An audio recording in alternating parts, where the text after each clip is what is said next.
قرن خشم و فولاد زیر یخ باد زمستون، یه گل عاطفه سرشار توی یک باغچه ویرون، نه یه دست باغبونی که ازش خار بگیره، نه یه نور گرم آفتاب توی فصل برف و بارون.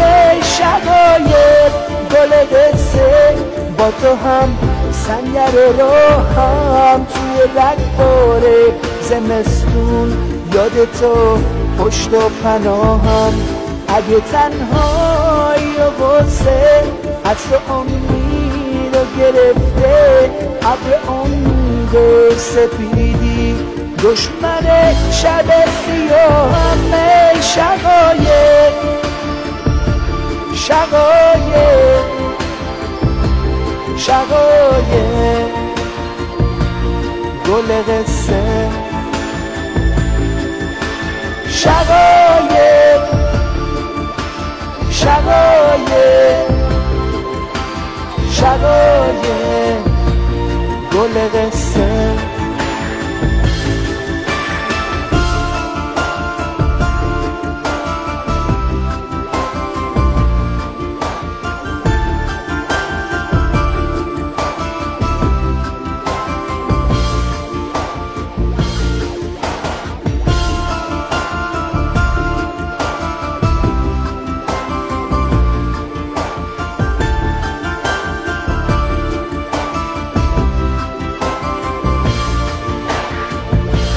برگشو پیچیده دارش توی این سوزش جلاد، ساقه اما استواره توی خاک و گل و فولاد.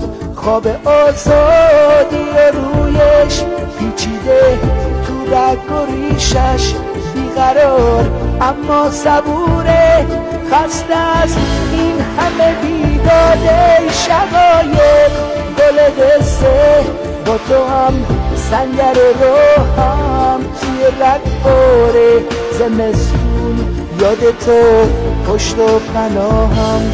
اگه تنهایی و غصه از تو امید رو گرفته، ابر امید سپیدی دشمن شب سیاهم.